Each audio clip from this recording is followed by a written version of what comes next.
Melfina, stop. I love my dog.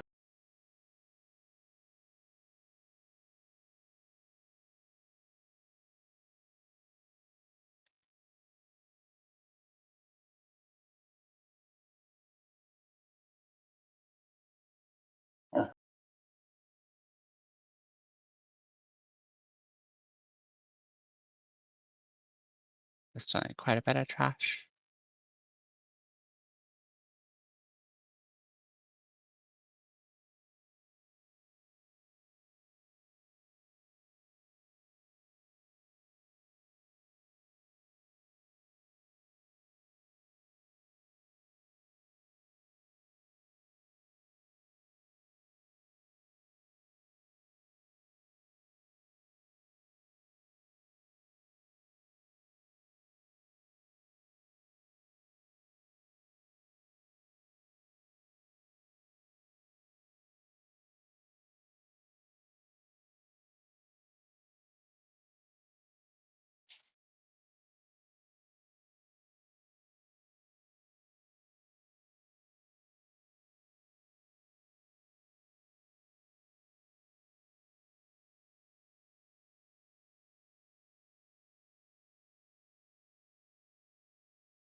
Tank said they're down to do one more.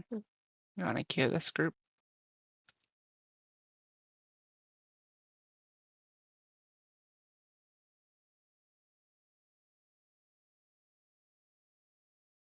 I don't know. Pick a 6 somewhere. That one was a 5, but we kind of destroyed it.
It's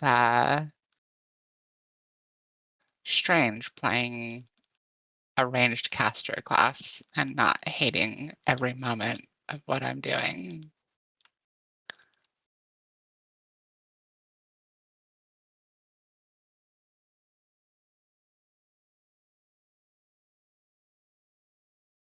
Mhm.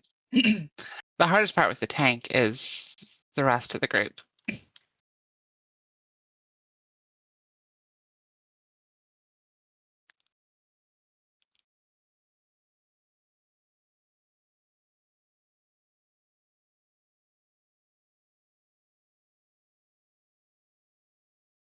I put the rest of that pizza in the fridge. Yeah, I figured. Thank you. Uh-huh. We can have some later tonight or I don't know, whatever. Well, and we have that really good ramen, and we have some of the spicy Korean noodles, and I'm actually surprised I ate pizza that I took.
I mean, that's what was happening to me.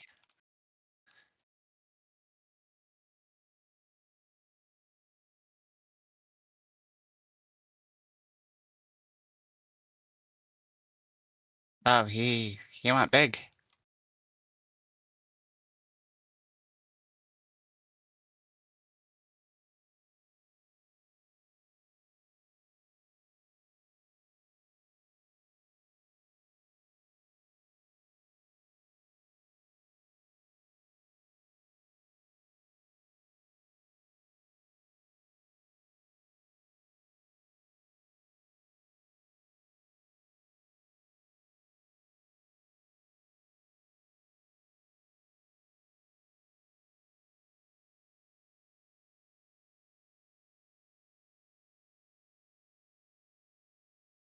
Never. It's 100% unique.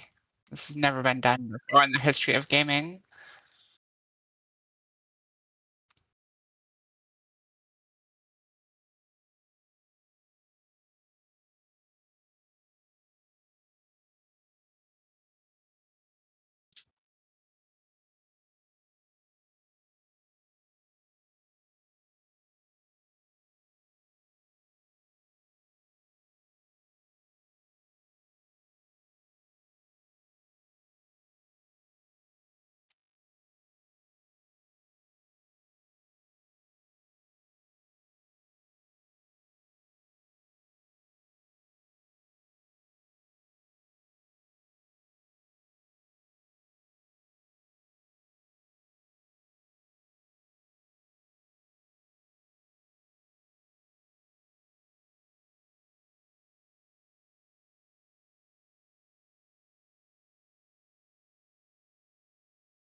Not yet. I mean, I want to, but I want to like play it first.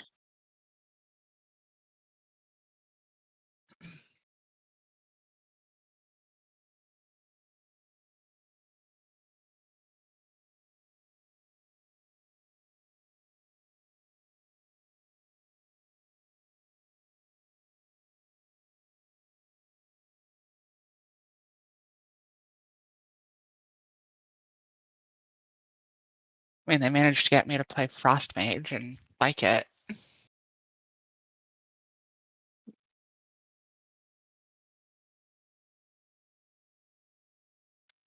And almost overcome my anxiety for tanking.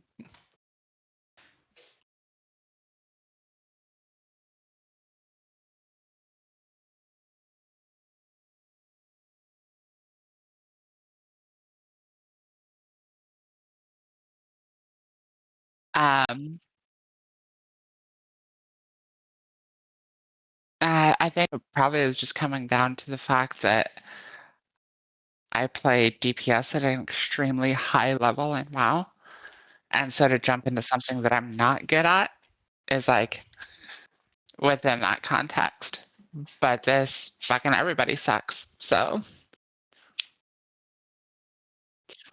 I was looking at the Steam forum and people are like, by the time you're signing up for the contender twos, you should know your class inside and out, and know the dungeon routes inside and out, and have pre-plant. It's like, bro, that's like contender twos are still just face roll nothing and can be two-manned. It's the actual tutorial for the game.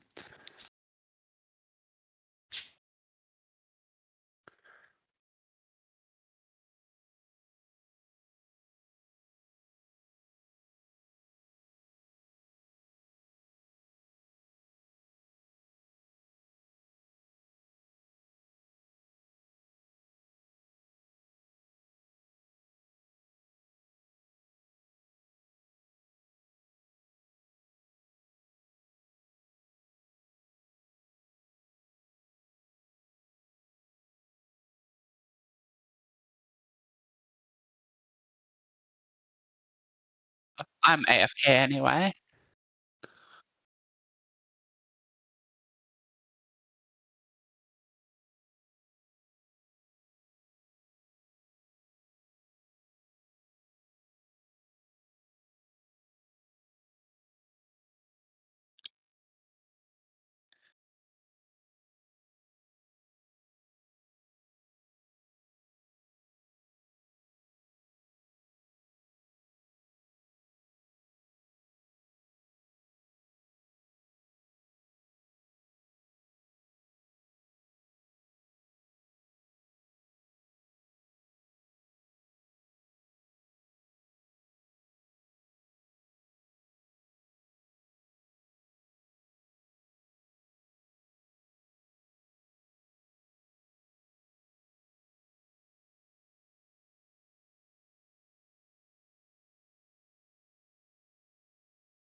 Mhm.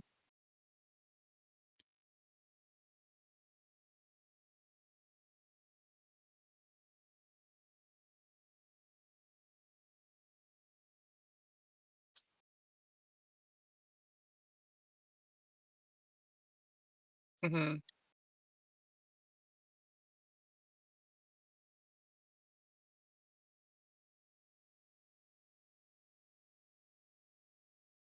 Yeah.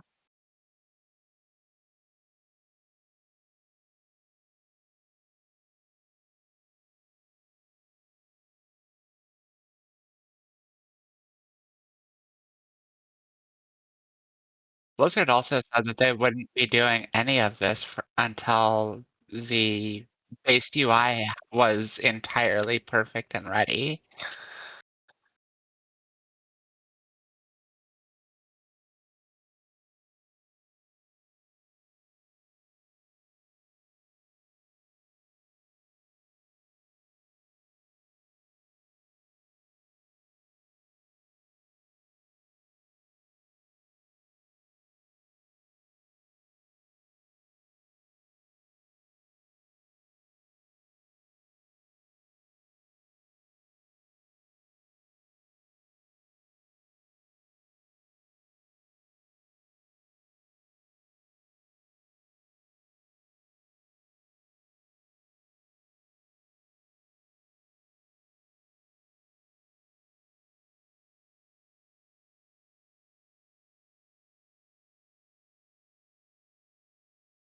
Well, because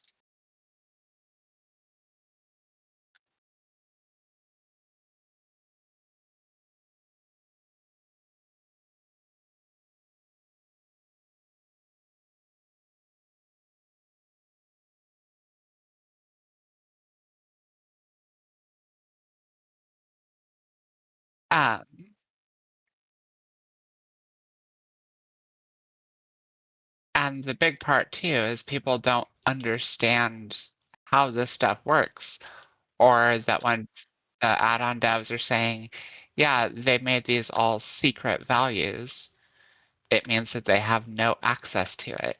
So, your RAID frame replacement can't see the help.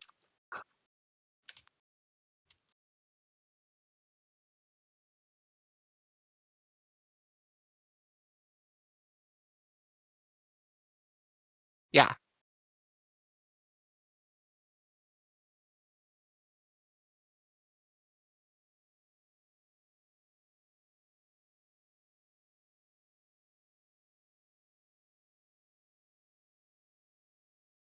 no,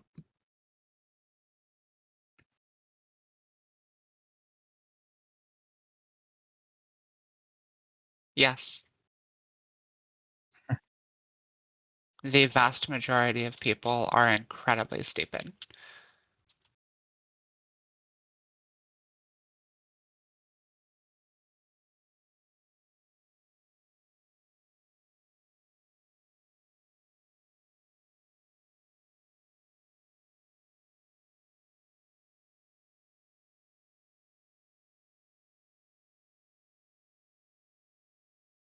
Ready for things.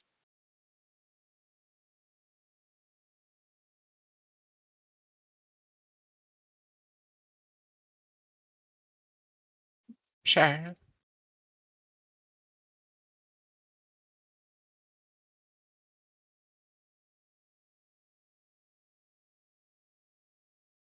Wait, the podcast people are saying this?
I mean, again, Blizzard also said that they weren't going to be breaking any of these add-ons and doing any of this until the base functionality was able to be a full replacement.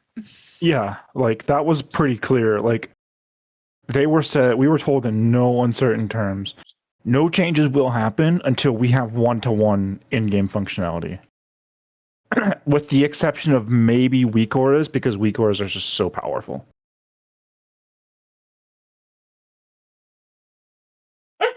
Okay. Yeah, we'll go think. I'm geared to do the 7. Tank and healer both left.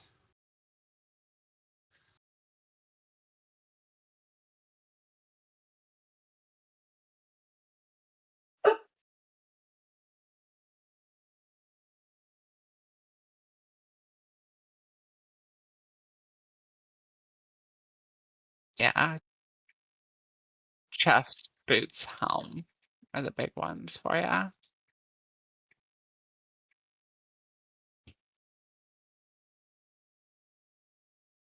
Oh, you're good. Alfina, no one cares.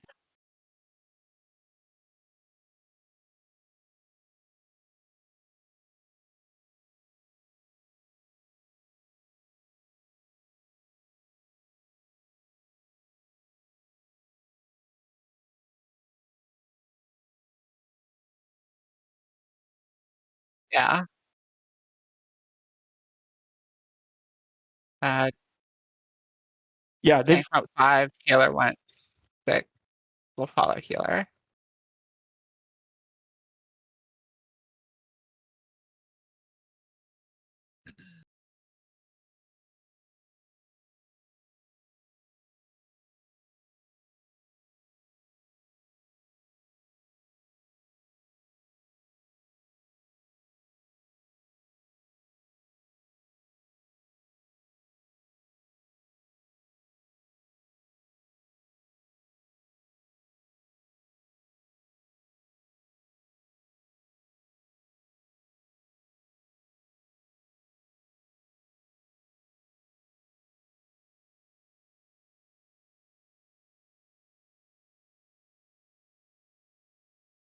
So the issue as I see it, a lot of people in the casual community, they look at like weak auras in add-ons as if they're like the most powerful thing in the game. And while they're really powerful, they look at the people who are able to like do like day one race to world first rating as just people who know how to optimally gear and have the time and stuff to do that.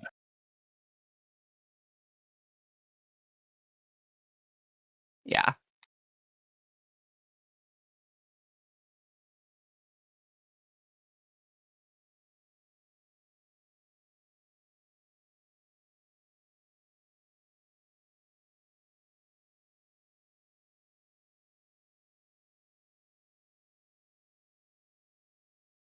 Like, just because you blue parsed with fucking single button rotation on your BM Hunter doesn't mean you know what the fuck you're doing. Well, it's like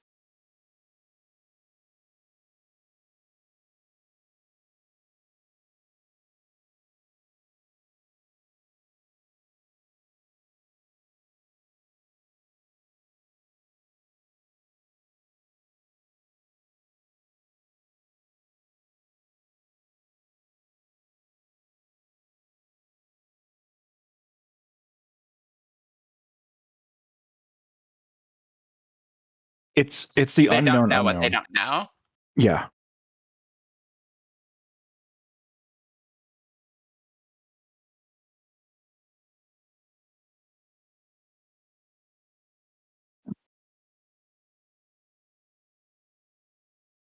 I think that they see these changes as like, well, the high end just they don't like these changes because that just means that they're no longer going to have a monopoly on the content.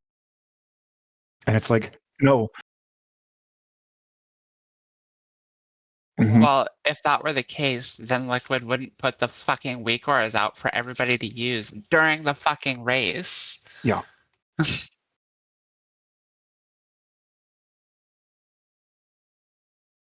Yeah. Yeah. That's the thing, is that it's the people that they like. There's nothing wrong with being a casual player. Is what they also is what they don't understand. But like there is a level like, so I think Max put it really well when, and like I was even looking at this, like I was trying to think of like weak auras that could really help on Dimensius. And the only weak aura that they did that they can even have that made a difference was soak assignments. And it was like, okay, go to the front, you go to the back on the left side, you go to the back on the right side, and that was it. And even then, like, that's something that you can communicate differently. You can be like, okay, front, you can be like, you just have two people, you know. But like at that point in time, like,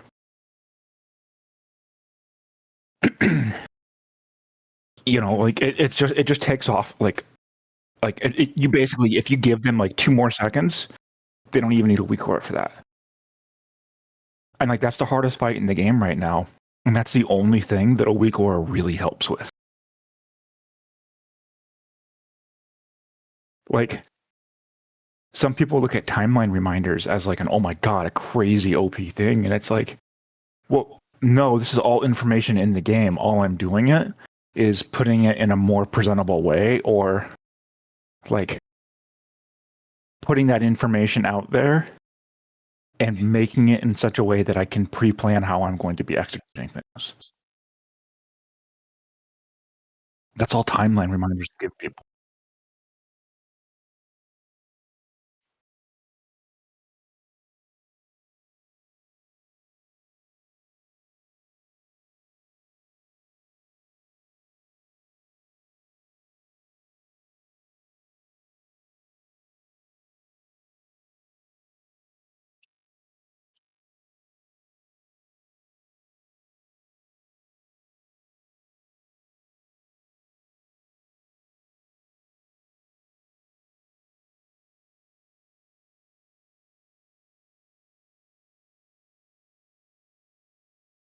Oh yeah.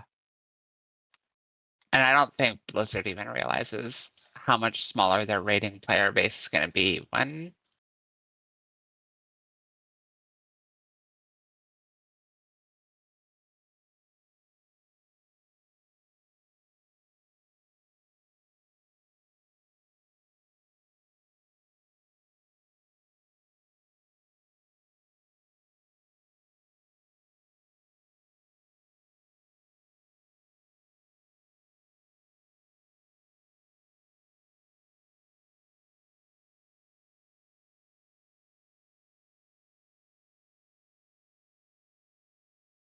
Yeah, next tier will either be disproportionately easy or damn near fucking impossible.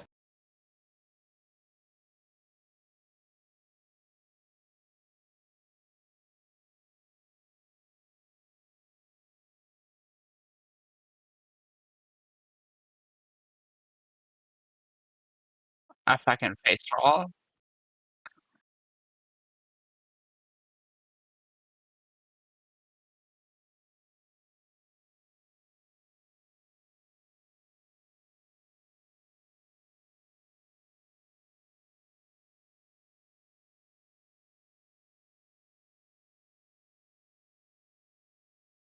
The communicated intention is that the last boss of that raid will be tuned similar to Nexus King.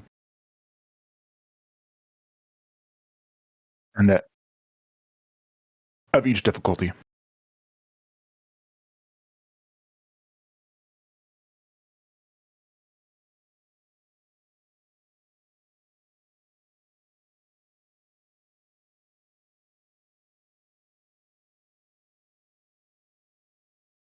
That I don't know.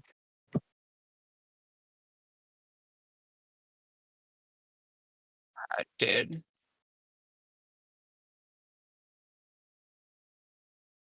Um, the only He would thing have I killed know, himself. The only thing I've been made aware Go and jump off the side. is the intention for the 6 boss raid is the end of it is going to be tuned so that like 180 pulls for the last boss is like what they're saying, like Nexus game difficulty, and that the 2 boss will be similar to like Demencia, They're so gonna like lock me 400 out. pulls. Okay.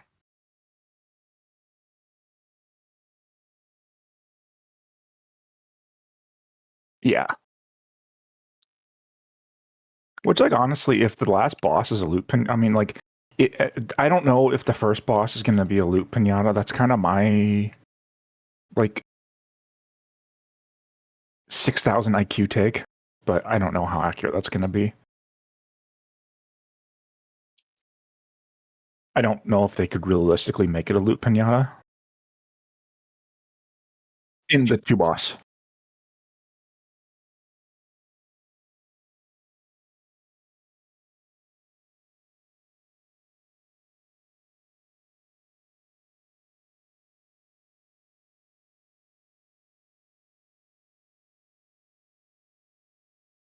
Alright, now you can dispel, dude. Yeah, Leslie, I mean, I know there's going to be a loot pinata somewhere. I don't know what it's going to be though, but I think there's going to be a boss.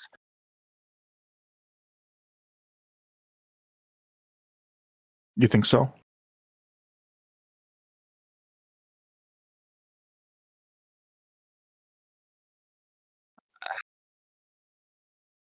Yeah, that's just like a free mythic kill.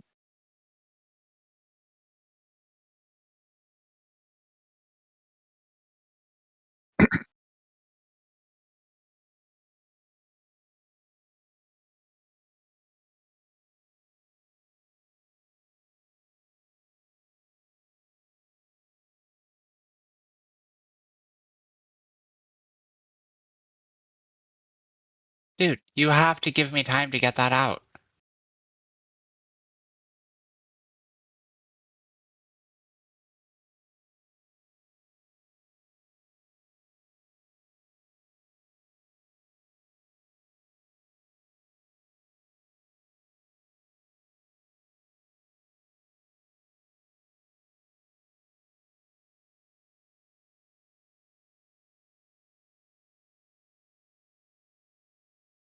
Run that as far as you can.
If That's going to be nuts.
So okay, so here and genuine question because I am sorry, I don't know what your thoughts on this, but like I know that there's a lot of people who would hear something like that, especially at that like stupid high end, and they would be like, "No shot. I don't want anything to do. I don't want any world first boss to be, you know, that long." Here's the Which like, thing with um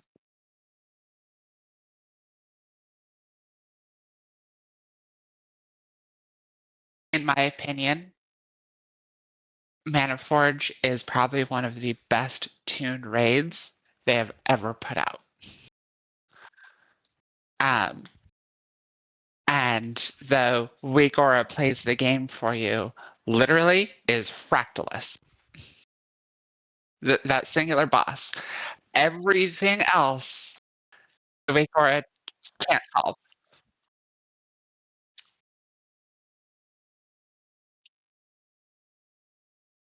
I mean, it just can't do it. So, like, I don't understand the whole thing. If I was part of the tuning team, I would walk over to whoever decided this whole thing with Wagoras and add-ons and shit, and just start repeatedly punching them in the dick. And then I'd be like,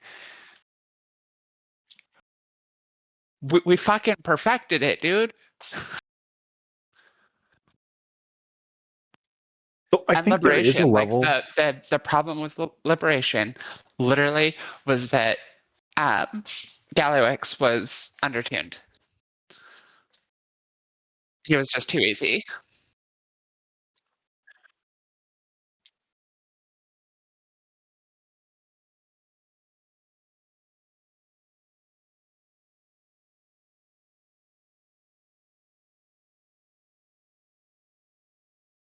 Mhm.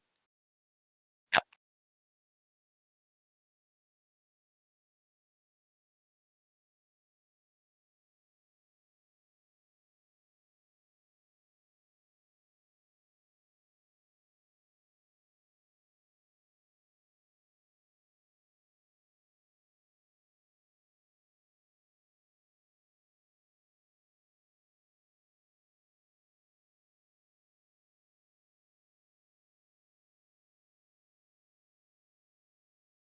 Mhm.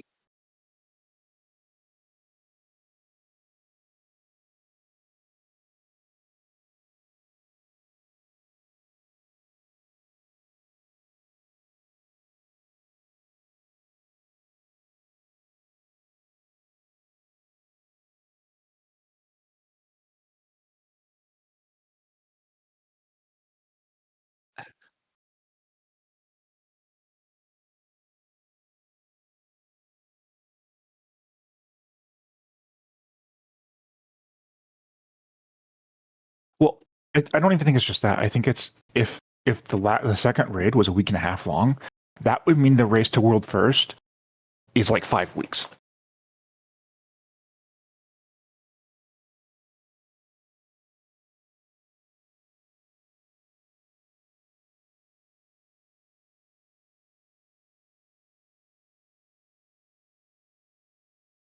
Oh, so you basically think that like they're gonna just like release Mythic and then like the event will actually just be that two boss raid?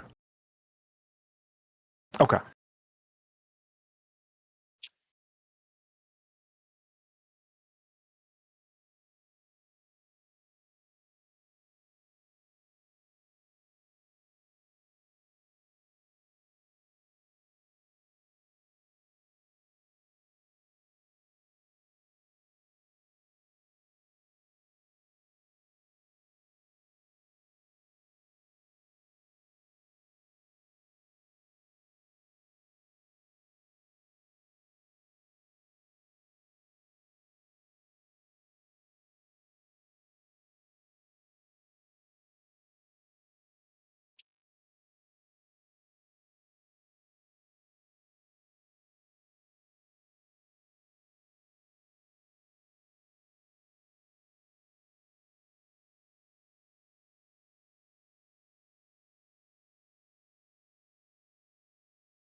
So I genuinely think that one-off boss is going to be something that they introduce new bosses into as the tier goes on, and then they rotate the bosses every week. So for like, or not to expansion, yeah, not the tier, the expansion. Um, so like week one you have, or like season one you have this boss, and then season two they bring in a new boss, but then you can also like every week they change out between this new boss and the old boss. They drop the same gear, but it's just like this is the boss you have to fight. Like this, you can choose to fight this other boss.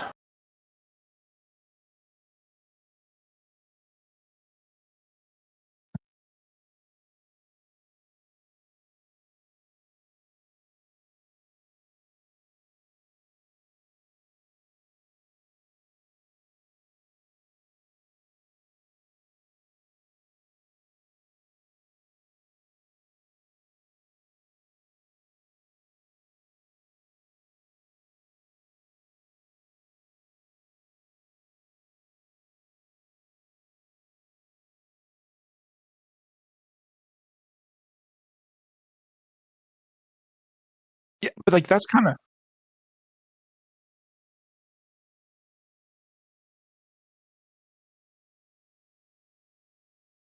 oh yeah.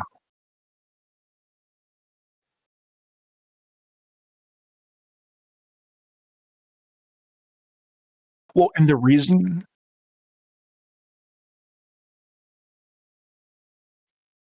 in the reason I think that they're doing this is honestly, I think they're doing it because like people really like something like Vault of the Archivon.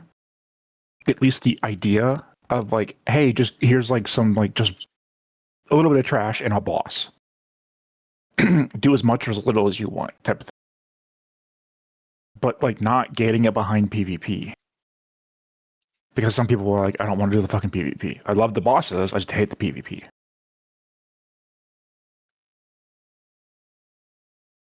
I don't remember the mechanics for the Vault of Archivon because they literally just fucking fell over. Yeah. Like you spent 20 minutes in Wintergrass and then you did all the bosses in under 10 minutes.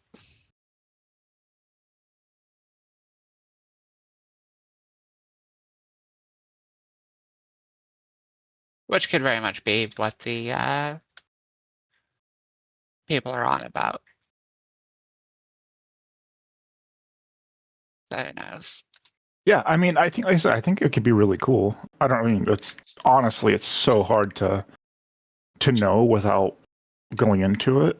But like, I know something that a lot of raiders are like, they're like, yeah, bosses are the number one thing. Like, a lot of like people like one thing that I will say I've seen, especially with this tier, is there's so much trash in Mana Forge that it's like, oh my god.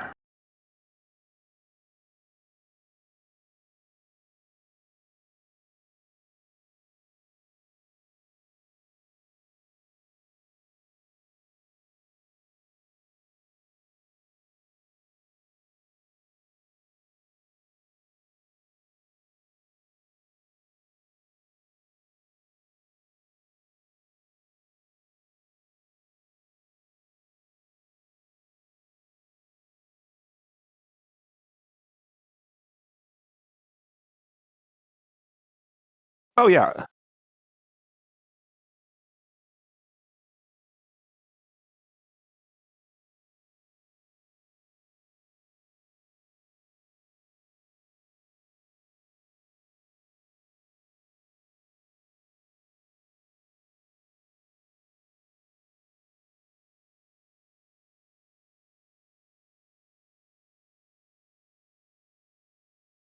Oh yeah. No, I don't know. I don't think that's what they're gonna do because like the cynic in me is that's the cool thing, and Blizzard won't do the cool thing.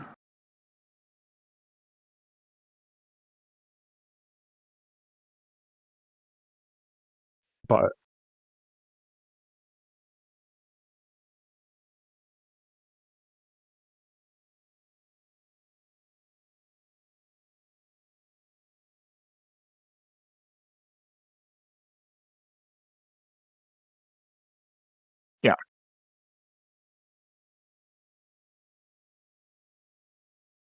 Well, and I think there is a level of truth to the fact that like the encounter team will be like, "Oh, we come up with a super sick design and sick idea for a boss," and then people are like, "Well, the weak girls are just going to solve that." And like,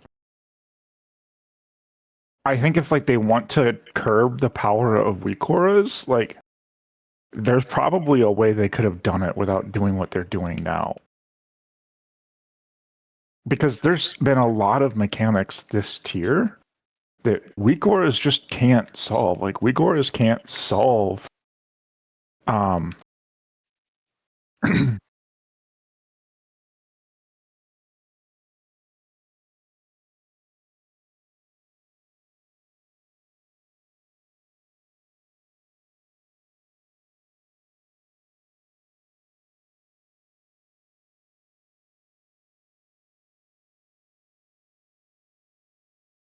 Oh yeah.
Yeah, yeah, 100%. I agree. This is being this is being delivered from above him in a manner at which that it was like,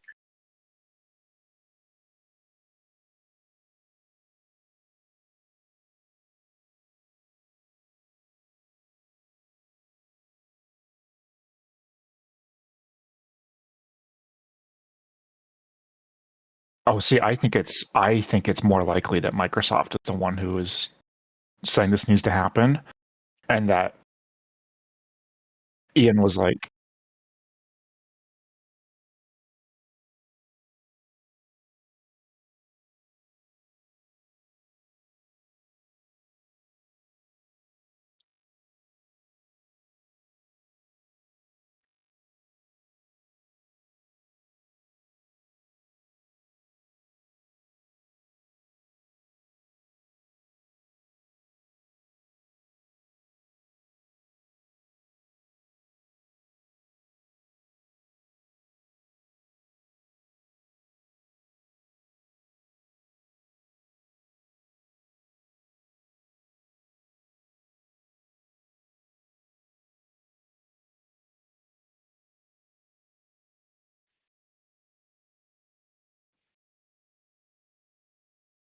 like, how many people do you feel like I don't even include myself and Amy in this, have both Game Pass and a WoW sub? Like, I actually think there's far less people of that than you might realize. How many of those people that would how many of those people would buy WoW tokens regularly? Yeah.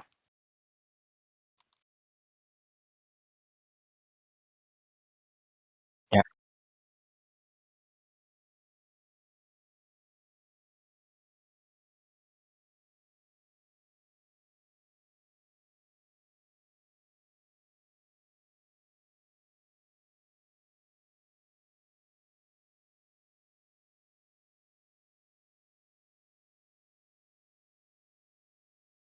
I mean, they're doing it with Game Pass by doubling the price.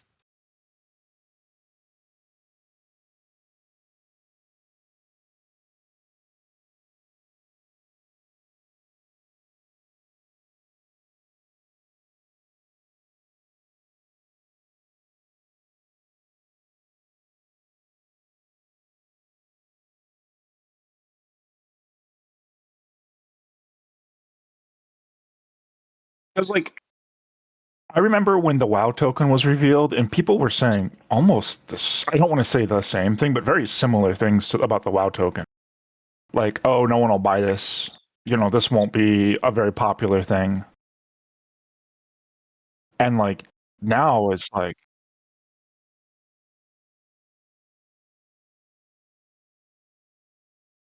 the token.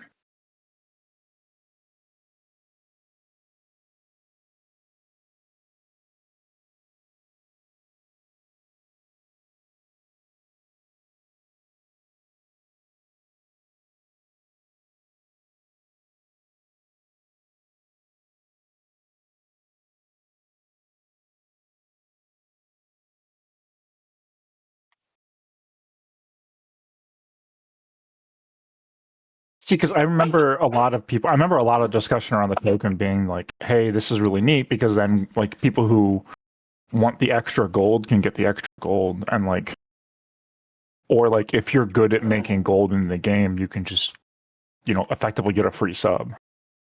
I think the real value of the token, and this is my like hot take, the real value of the token as it stands right now is being able to afford to get other Blizzard things, whether it be games, in like shop items or anything like that, using your WoW currency. So if you're like good at making gold in WoW, you can translate that into like Diablo 4, Diablo 3, StarCraft 2.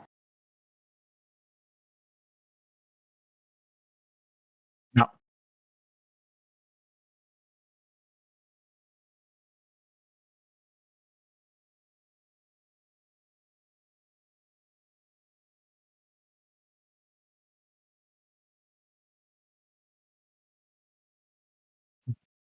oh, no, that's what I'm saying. Oh, but like whether they're turning, because you can turn that token into a month sub, or you can turn that token into $15 on the WoW shop, right? Correct.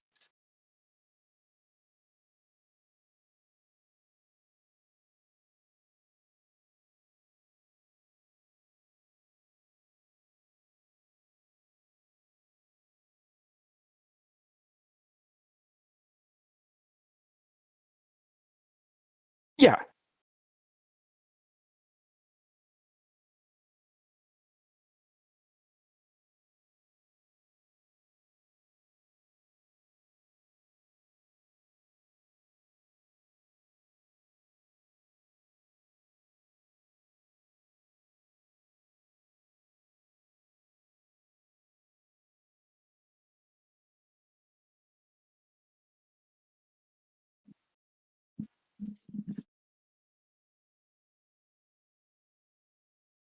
but remember, when you buy it, when you sell a token, you're getting gold from another player. It's not Blizzard generating that gold and giving it to you.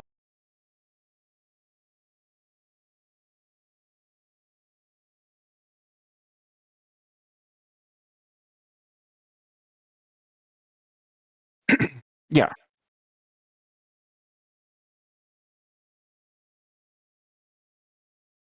yeah. But then what I'm saying is, after that, that token still has a use because the person who bought that token, they can't sell it. They can either say,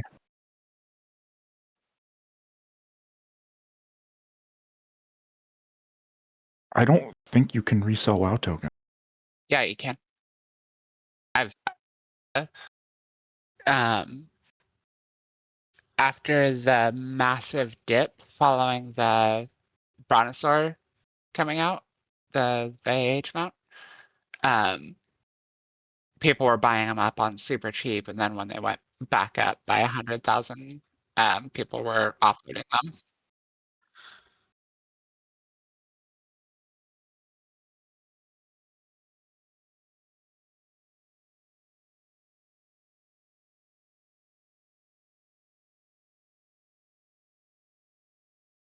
Yeah.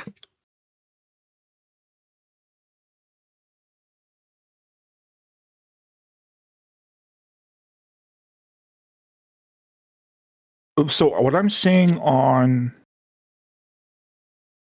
the actual like Blizzard website, like their support site, is that you can own like you can't like those WoW tokens purchased on the auction house can be redeemed for $15 of Battle.net balance or 30 days game time. Correct. You can also just leave the token in your inventory and sell it. Switch bought something like 30 of them off the auction house. And then they crashed even further, and so he bought another 100.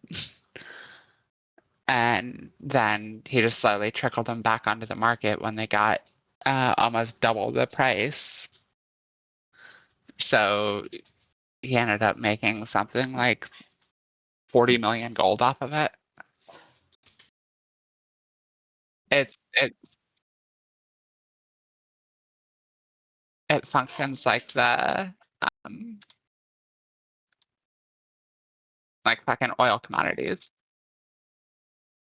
The market isn't real. It's entirely fraudulent. It's propped up by a few big whales, Okay. and they control the whole thing.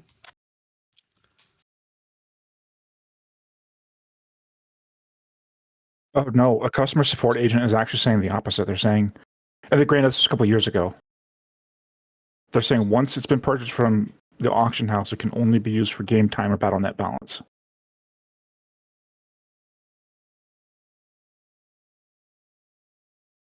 Not sure what to tell you because it definitely is not the case.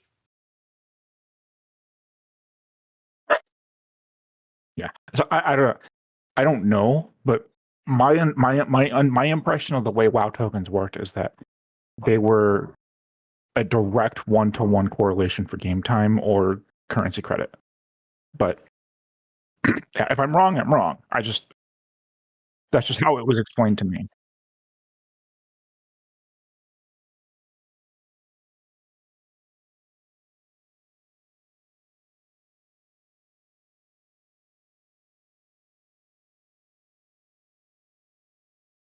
Uh, Basically because like a lot of this conversation around add-ons has been the same that's been had around like when the tokens first came out, when a lot of that kind of stuff.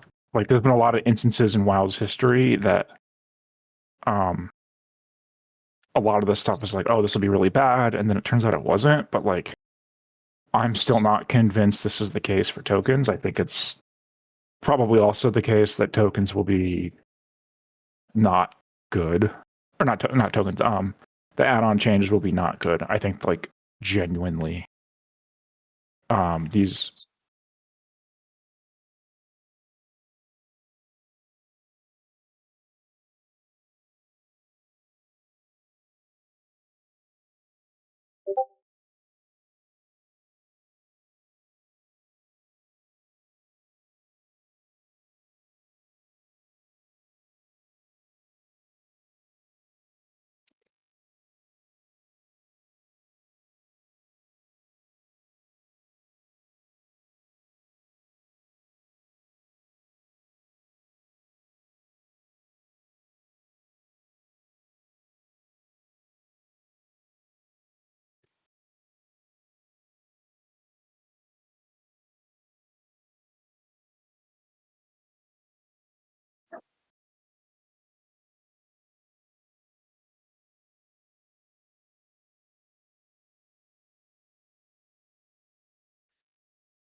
I never finished it.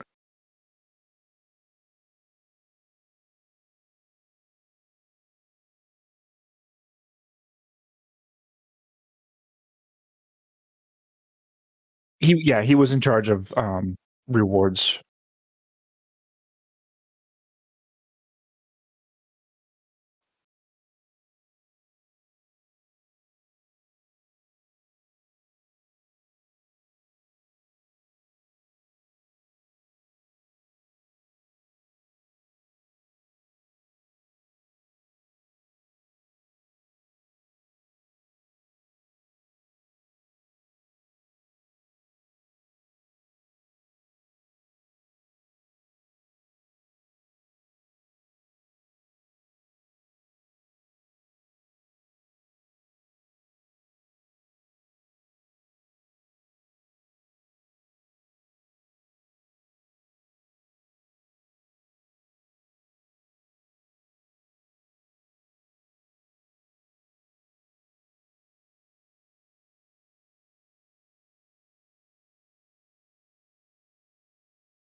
I got knocked back into this over here.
Yeah, it's almost like,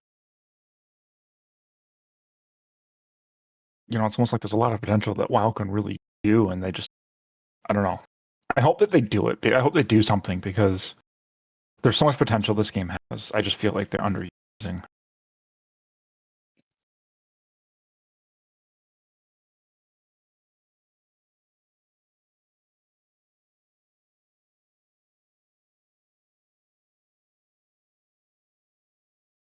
So I think you're probably fairly accurate, but the way I would tune the end raid and everything, um,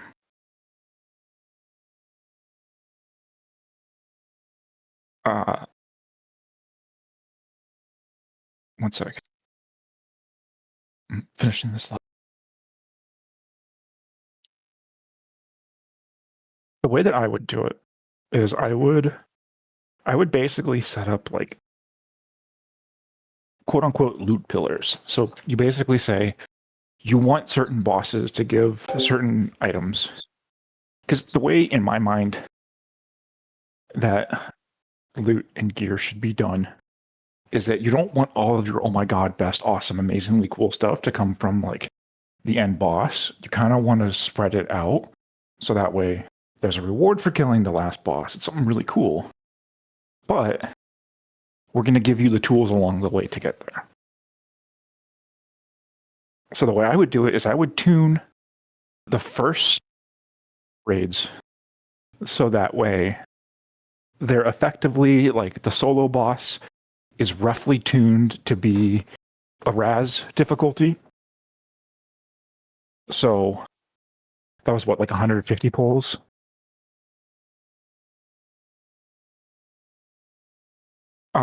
And then the end boss of the actual raid to be like 200 pulls, or the 6 boss raid to be like 200 pulls. Because all of that is perfectly doable within a week. And then make it so they can be killed week 1 of Mythic. Or even the last boss of the 6 boss raid can't be killed until week 2. I don't think that's a big concern. But I would put then I would make it so that single boss, because mind you, it's tuning it like it's like a halfway point boss in any other tier, right? So we're talking like Roshanon, we're talking like Forge Weaver, we're talking Sprocket. And then you have that boss drop all of the weapons and stuff, like cantrip weapons. And you put cantrip weapons in it for every possible spec. So tanks have one, melee DPS have one, range DPS have one, healers have one. Just different types and stuff. And so that way you're still incentivizing people to kill that boss and incentivizing people to do that progression, even possibly earlier than they might, based on where it's tuned, because of how little overhead there is to just walk in and try it. Sure, maybe your guild's not going to go clear it the first night that you can raid, but maybe if you're done 2 or 3 of the other bosses in the 6-person raid, you can go in and you can really start pushing it. And then maybe you get that boss on farm. That's a reset that you're never gonna lose. You're always gonna have it, and then people can get Mythtrack cantrip weapons pretty easily. And then I would also do the same thing where I would put all of the tier tokens.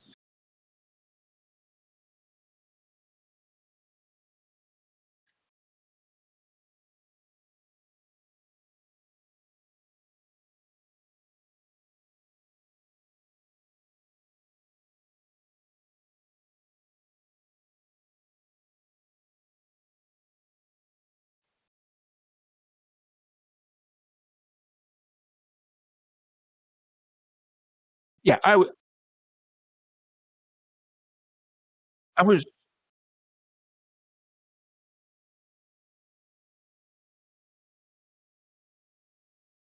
yeah, I was just thinking just like even it doesn't have to be cantrips, or just have that boss is where you get raid weapons from. Just so that way it's kind of its own isolated thing. Because right now the issue a lot of prog guilds have is, and this is something our guild is talking about, is after we kill Forge Weaver, do we ever let our lockout reset and attempt to re-kill Forge Weaver? And we don't know unless it's to help the couple people that didn't get in on that original kill. Yeah. Yeah. Or yeah.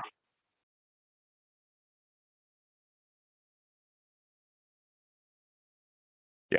Well, and even then, there's another argument too, because it's not even just Forge Weaver. There's the boots that if you're not in for the boot kill, or you get or the boots drop and they're not what you need, or whatever. The Nars.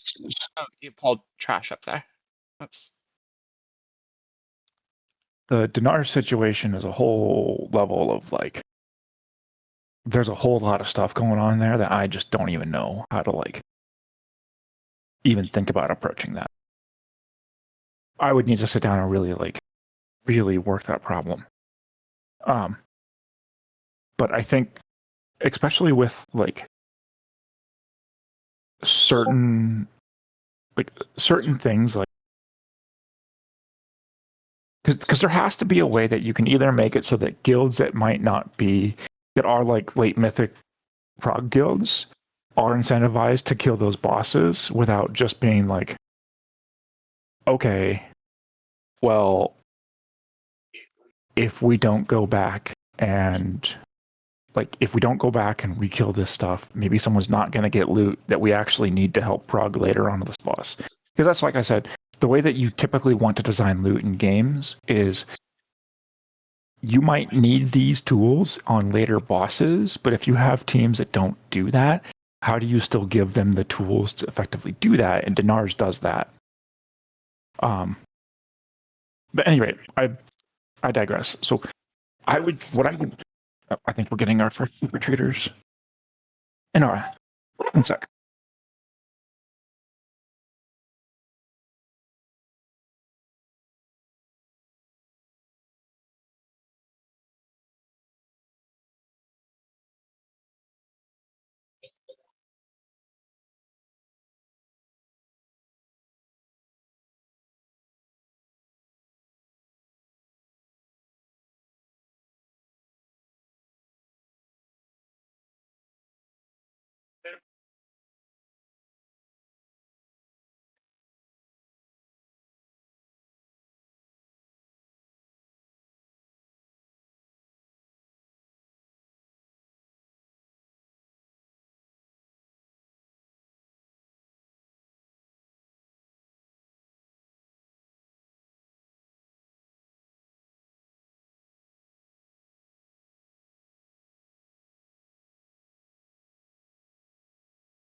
Mm, I'm assuming it's gonna be a shit show and pretty fucking horrible.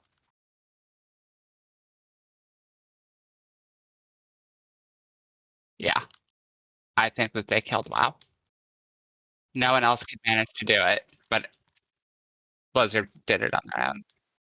WoW was the real WoW killer all along. Um, no, I think what they should do is they should have Mythic for the first two raids be released the week after Heroic Week, and then at the same point in time, release the two boss raid on normal and heroic that same week. And then Mythic for that two boss raid releases the week after.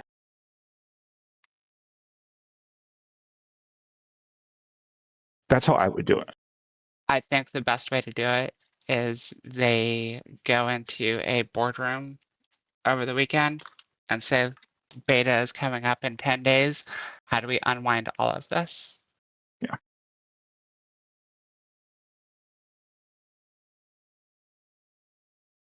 That's it.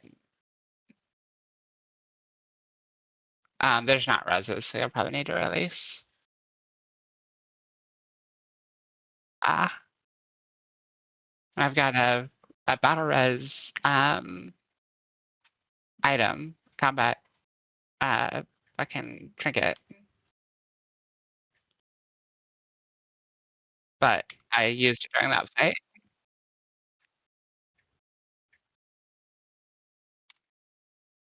Um, oh, other person's on the other side of the arena to the left.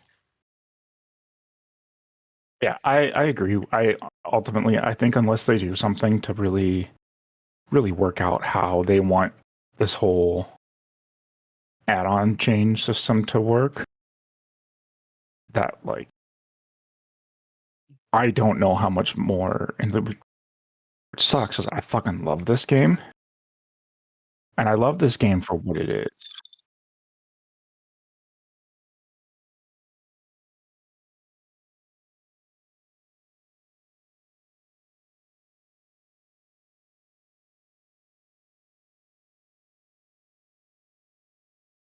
Like I love this game, and I really don't want it to go anywhere because like playing it is genuinely like one of the best things. Because Amy and I get to do it together, and it's something that's fun, and it's a game that has like a lot of like history and everything to it. But like this very easily could just be the end of the game, which sucks because I don't think a casual audience can sustain the game to the cultural relevancy that it is now. Like the casual audience in WoW is only there because of the hardcore audience.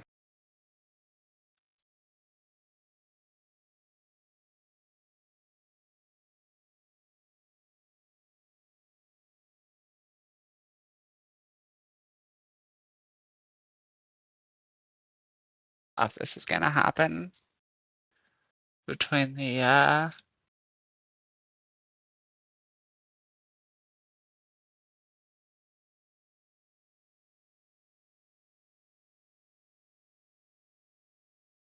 and the rhyme person is legit just standing and eating the uh spinny scythe.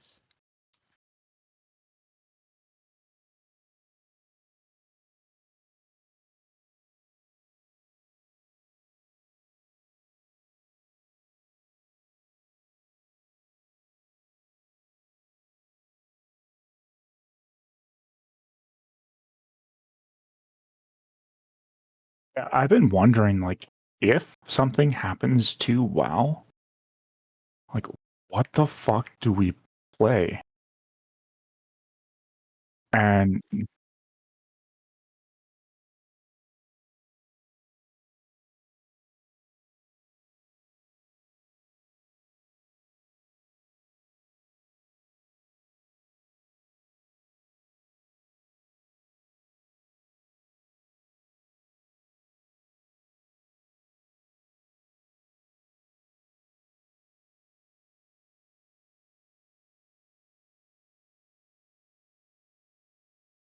See, the actual thought that I had and where I kind of landed was unironically Guild Wars 2.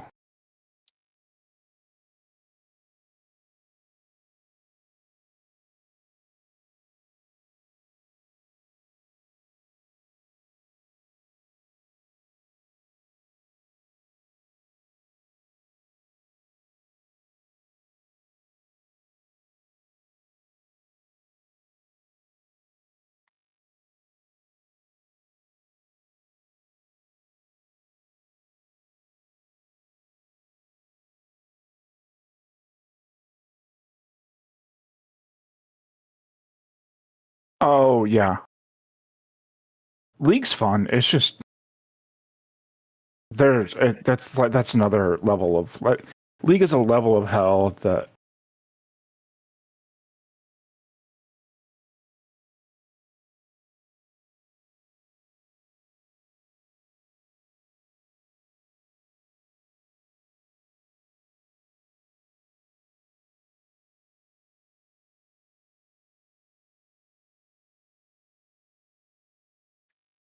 yeah.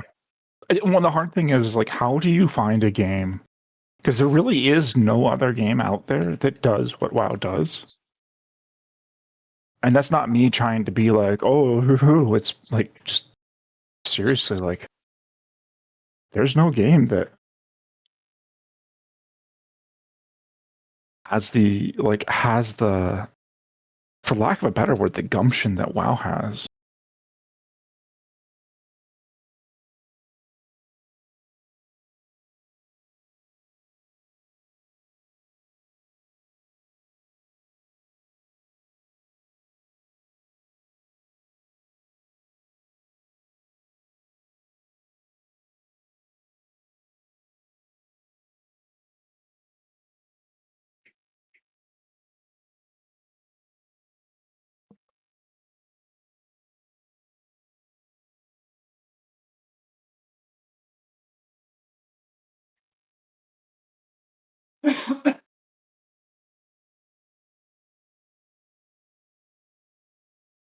Like, I mean, how many of them have like we're gonna get, you know, me and 19 people to go in and bash our heads against a raid boss for 3 hours a night? Like,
yeah, but like, and that makes sense. Like, I think, I mean, I definitely the part of like you don't get along with everyone in the guild. Like, I mean, I can think of a couple people in our current guild that I just I'll get along with anyone, but I feeling they don't like me, which is fine.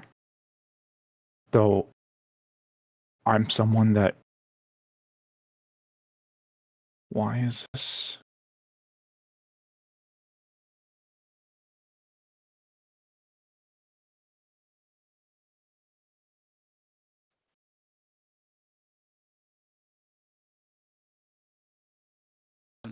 All of the goodwill, everything that built up after Shadowlands was pretty trash. Um, through Dragonflight, they just absolutely wiped it out. And I think people are finally tired. Most of the loyal player base is too old to fucking give a shit anymore. And so we'll just be like, maybe it's time to just cancel this sub. It's a Netflix price increase when honestly, I don't know if the value will be there anymore. For me, the whole thing has always been the community side of it and having friends to be with. And especially now where I'm not really able to do a whole bunch like with people in the real world, like this is my social interaction.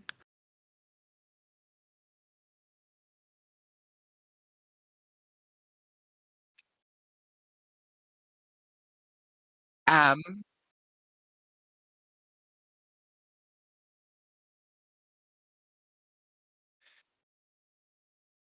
no, the game itself is going to be so fundamentally unfun unless something massive changes from where it's at that I won't even want to play it anymore.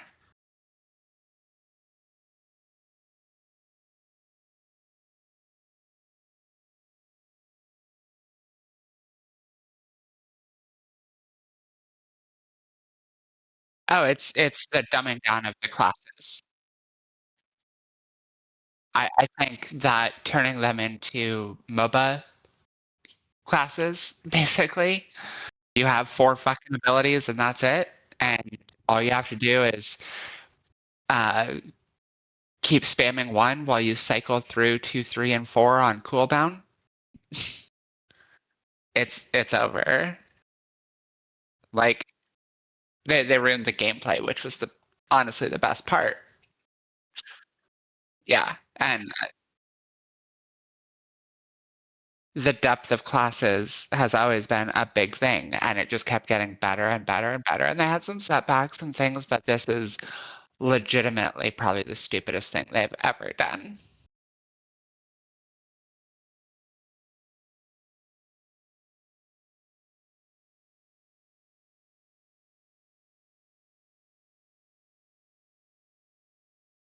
Uh-huh.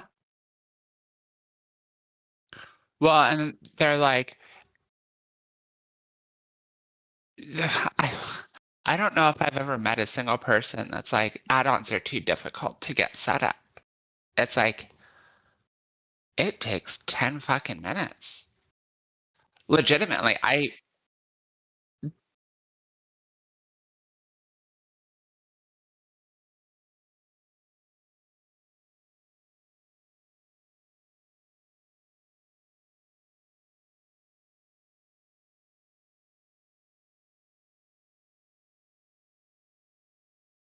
uh,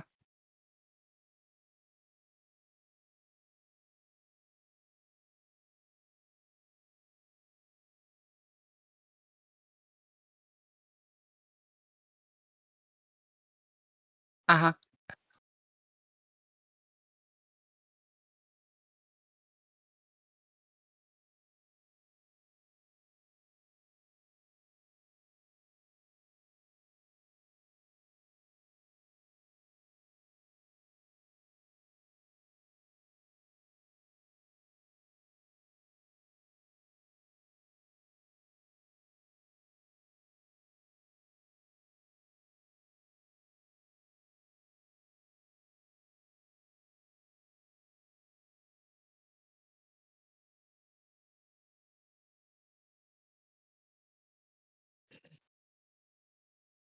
oh, 100%, but also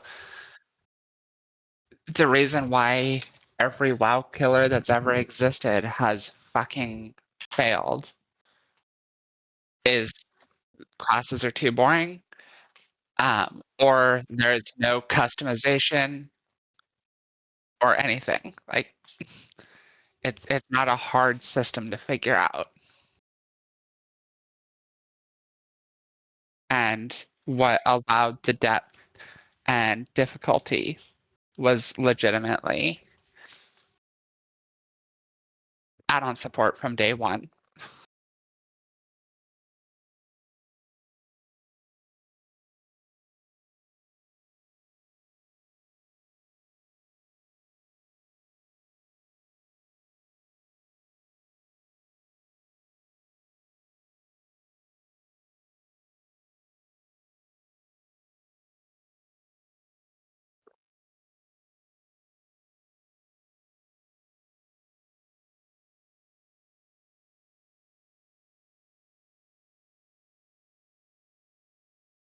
Mhm.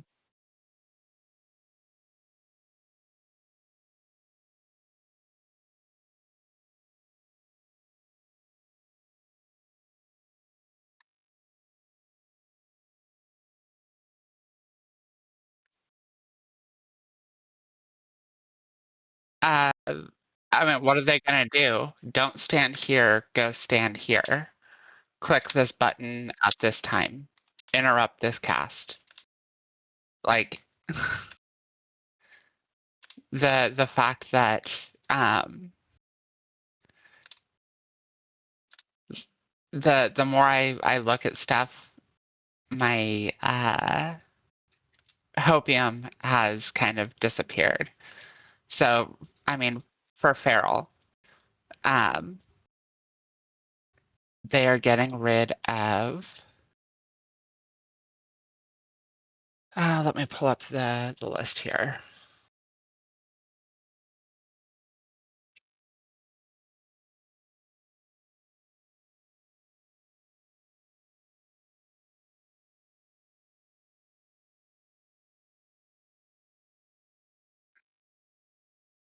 All right, so the adaptive swarm thing is gone, which I'm actually happy about. Um, they've gotten rid of Brutal Slash, which is one of our builders. They've gotten rid of, yeah, it was a fun button to hit. It had multiple charges, so like you always had a button to push. Um, so what they've done is now you just have Thrash, which hits like a fucking wet noodle and just has a long ass cooldown because that used to be a spammable button. Now it just has a cooldown. Your spammable buttons are only going to be Rake, Shred, and that's it. You have two buttons to hit. One of them you push just to maintain a bleed, and the other one is your builder to build combo points. Uh, since they got rid of the blood talents, um, you aren't rotating through different builders anymore. So the rotation becomes press one, press two, press two. Oh, I'm at 5 combo points. Press four. Press one, press two, press two, press four. Press one, press two, press two. Uh, I don't know. I've never enjoyed Rogue. I don't know why. I love Windwalker. I love Feral. I cannot figure out Rogue or have it like ever feel good. Windwalker, they removed all of because like the whole thing with Windwalker had always been you kind of work towards building up and lining up your damage amps on top of each other, and then you let everything go. They removed all the damage amps. So now you just you Tiger Palm, Tiger Palm. I guess you have to switch abilities there. So Tiger Palm, Blackout Kick, Tiger Palm, Blackout Kick. Oh, Fist of Fury is up. Time to hit that. Oh, Rising Sun Kick is up. Time to hit that. but there's no there's no thought to it anymore. It's designed to be played with a single button rotation. And single button rotation will probably perform the exact same as everything else, as like actually doing it manually for every single class because you don't have to think about it anymore.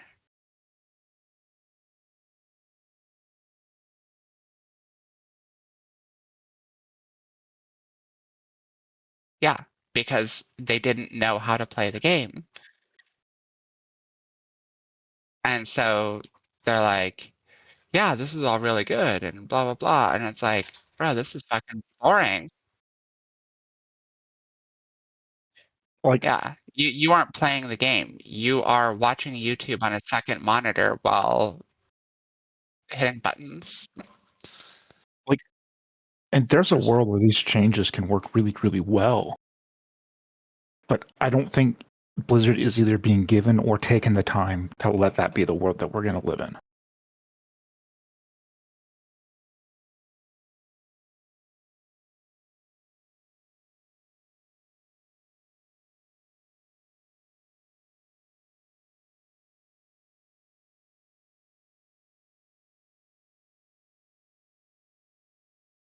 Mhm.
Mhm.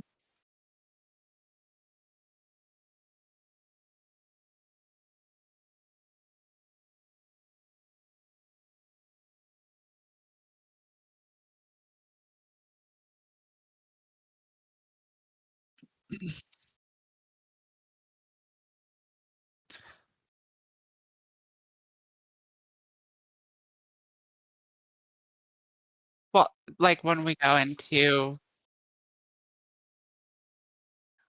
do Make-A-Wish keys, they are playing a fundamentally different game than you and I are. And the fact that they're having to like struggle with it is their own thing. There's a reason why things keep getting more difficult. They can stay where they're comfy, but like to sit there and throw a fit because I can do this content while jumping and spinning circles and like several other things and maintaining a conversation at the same time doesn't mean that we have to destroy the game because you can't play it.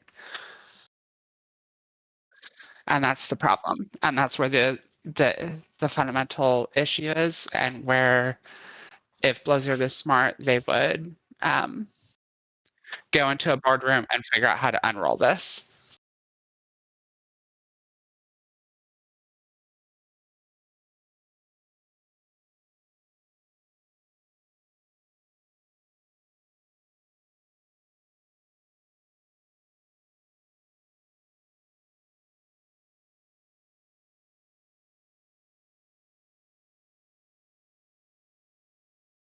Yeah.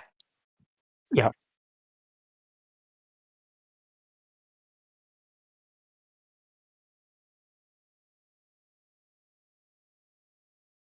The only thing that this makes sense for is that they want to do console Call of Duty loot boxes. That's it. That's what they want. They want people to play on console and they want to put cosmetics into loot boxes so people can gamble on them. That's it.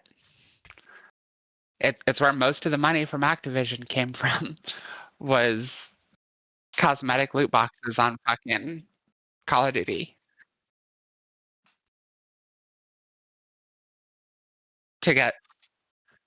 Yeah. Yep.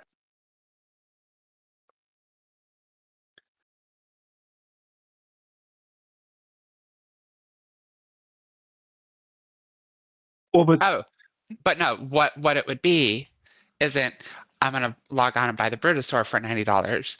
It's I have a 5% chance in getting a Brutosaur out of this loot box. It's $20. It could be, one of 50 different mounts that are in that.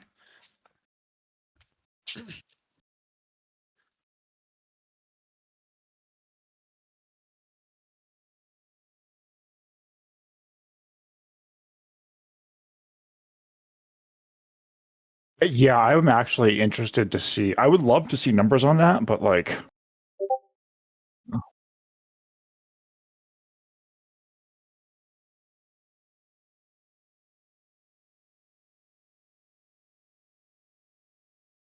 Well, and that's what it is. yeah. So there's I don't remember what it was, like the exact name for it, but basically there's this like paradigm that you notice when talking and looking monetization that like there's like a number that you can kind of like soft attribute to it where it's like if you charge so much, this percentage of like where you price it at, like you can maximize your profits at like either two levels. One, charging a lot so that fewer people will buy all of them, but more people are more than willing to spend that on one particular item or appearance they really, really, really, really like. Or you make it so they're cheap, so more people, if not most, will buy a good chunk of them. And a few people who just wouldn't be buying them anyway wouldn't buy them. So, like, an example of Diablo 4 would be like, they're like, what, $25 for a skin? And they release like 800 skins a season. Like, if the full outfit was like between $3 and $5, I'm pretty sure most people would just be like, $3 to $5? Yeah, that's fucking nothing. I'll just buy that. And they would do that multiple times a season. They'd see like 10 skins a season and it would be like $5, sure, whatever. But now they see one skin at $25 and they're probably not going to buy it. They're probably only going to buy what they really, really, really want. But then you have a few people who really like the game who will buy them all anyway.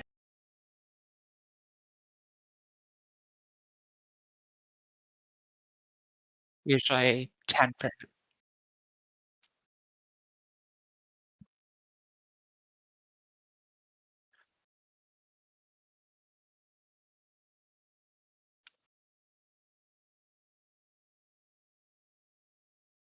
Oh, are we in different groups? Oh no, we aren't. I jumped onto Ryan, so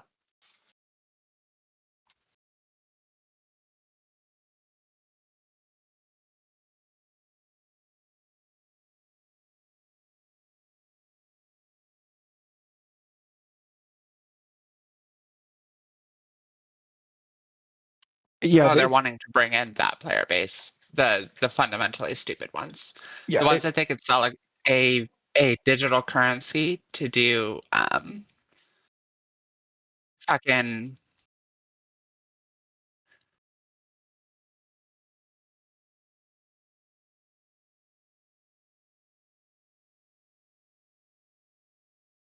basically, for lack of a better word, they're Genshin impactifying the game. Where like people like Amy and I, we would never spend money on a loot box because there's no point to it. We've never had to get it to get the cosmetics that we want. And even then, the items in the shop that we want, we wait till they're on sale. One sec. Yeah, I was not prepared for that pull.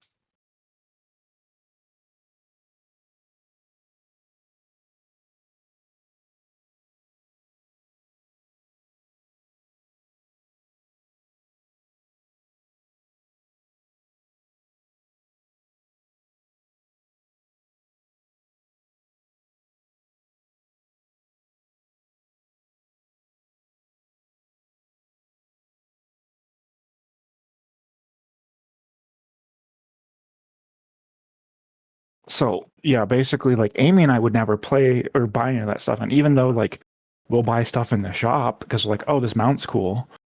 It's like we buy it at the holidays when it's on sale. And it's like, hey, we're gonna get ourselves a little gift to ourselves. Like where something like, don't get me wrong, like I like some of the like I actually like some of the art and like character designs in like the Genshin Impact games. Like they have really good character designers that make really interesting outfits. But like because I can't just buy what I want, I'm infinitely turned away from those games.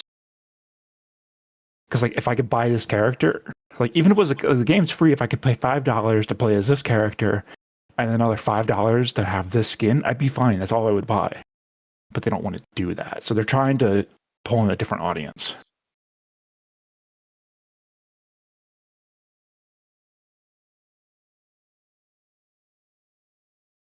The tank is pulling very poorly.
Uh, when an earnings call comes, yeah.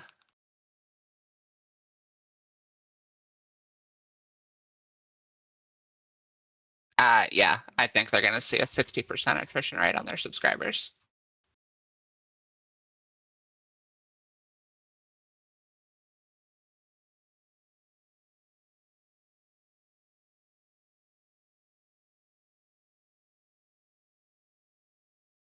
Yep.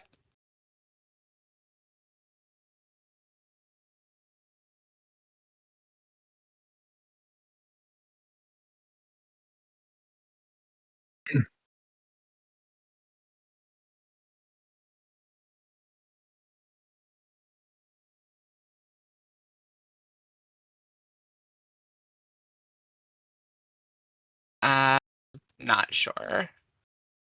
Optimistically, it will be when the beta comes out, and then because there's a lot of people like, so Amy and I buy expansions super early because we usually know we're gonna play them, and if nothing else, we'll at least play through the story and like give it a shot.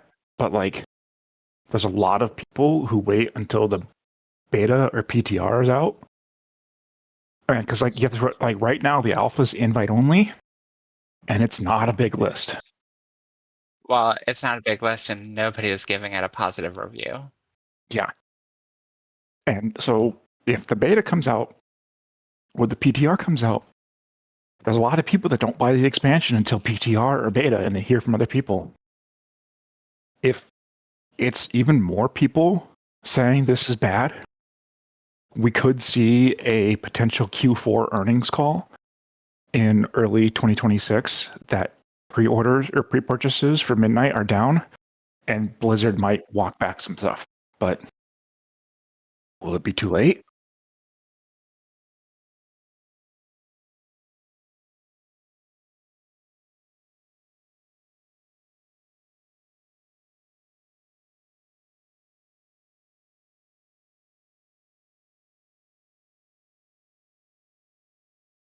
Well, like if Blizzard had competent devs, and I'm not saying that they don't, but like I'm not talking just like people who are like, yeah, I can reliably do stuff. I'm talking people who like um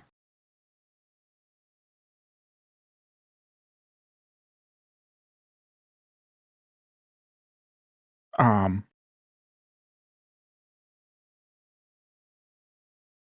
like basically if they have people who understand their underlying systems well enough or are smart enough, they have a lot of the stuff saved off as like database scripts or config file changes that they can unwrite a lot of the stuff fairly quickly. My guess is they don't have that. Yeah, they're just gonna die.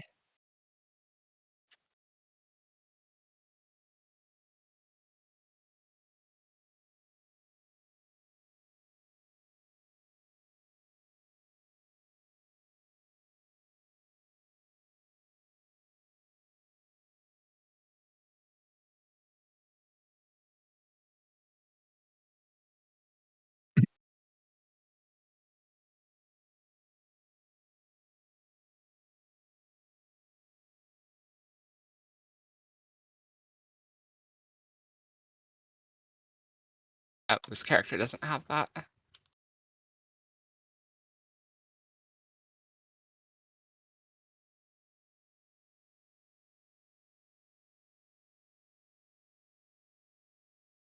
So this does really just look like a version of like 4-player WoW, but that's like more clearly communicating the shit than WoW I think ever has.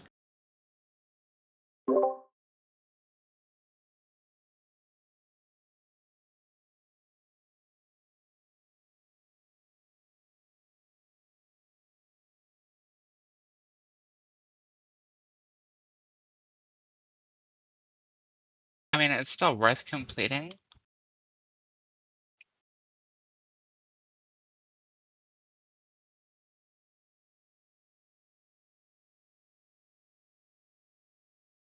I mean, we could also just dip the fuck out because we probably got 25 minutes left here.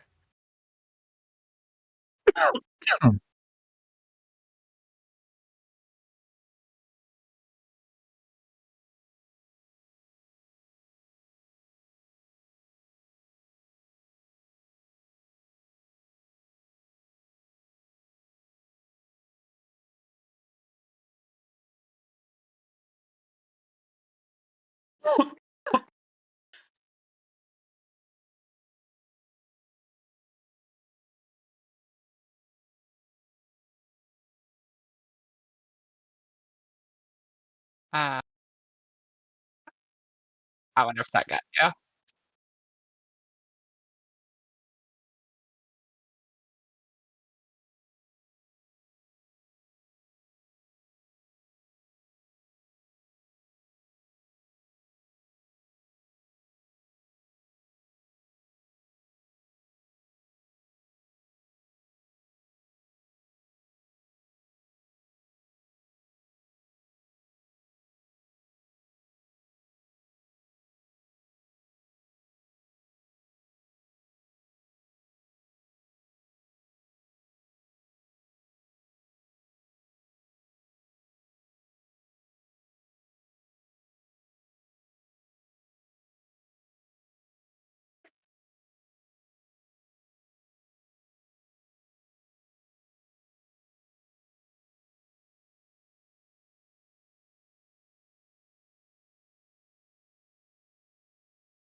If you have people there, we should just get going.